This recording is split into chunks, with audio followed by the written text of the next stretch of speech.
எல்லா இடத்துலையும் நீங்கள் பார்த்தீங்கன்னா கோயிலுக்கு வெளியில் கூட அன்னதானம் வழங்கக்கூடாதுன்ட்டு போலீஸ் வந்து அதை தடுக்கிறாங்க. அதை நாங்கள் வன்மையாக கண்டிக்கிறோம். உளுந்தூர்பேட்டையில் ஹாஸ்பிட்டலில் வந்து இப்போ புகார் கொடுக்கப்பட்டு இருக்குது. ஈடுபட்டது எந்த கட்சி? திமுக தான்.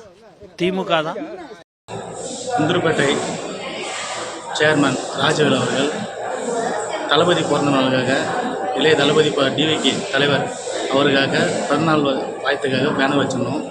பேனரை கீச்சு போட்டு கொடி நடக்கூடாதுன்னு சொல்லிட்டு தகாத வார்த்தைகளை பேசி எங்களை தடி ஒரு 10 ஆட்கள் அவர் அவங்க பையன் பேட்டு ஸ்டெம்பு கஞ்சா அடிச்சுட்டு போட்டு வந்து எங்களை போட்டு நேற்று ரொம்ப அடிச்சு இனிமேட்டு நீங்கள் கட்சி வளர்த்திங்கன்னா உங்களை வந்து இதோட உங்களுக்கு கொளுத்திடுவேன், இதோட உங்களுக்கு லாஸ்ட்டு. ராஜவேல் எந்த கட்சியில் சேர்மனாக இருக்காரு?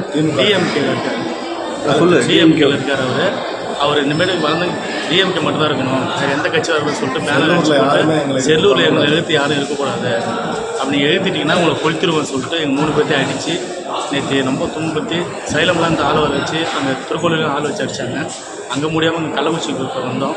கள்ளக்குறிச்சி தான் இப்போ பெட்டில் சேர்ந்து இது வரைக்கும் போலீஸ் வந்து எதனா என்கொயரி பண்ணாங்களா? எதுவும் இது வரைக்கும் வரல. இது வேற ஒரு கட்சினா வந்திருப்பாங்க. இது சொல்லிட்டு கேஸு கொடுத்தாலும் எடுத்துக்க மாட்டுறாங்க. இது அவங்களுக்கு இது பண்ணிக்கிட்டு எடுத்துக்க மாட்டுறாங்க. போலீஸ் பேசுகிறோம், போலீஸே மழுப்புறாங்க. அவங்க பக்கம் தான் பேசிட்டு இருக்காங்க. நாங்கள் பேசுறதே இது பண்ண மாட்டுறாங்க.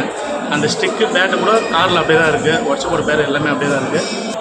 காட்டுச்செல்லூரில் வந்து இளைய தளபதி விஜய் கட்சியில் வந்து நாங்கள் உறுப்பினராக இருக்கோம்.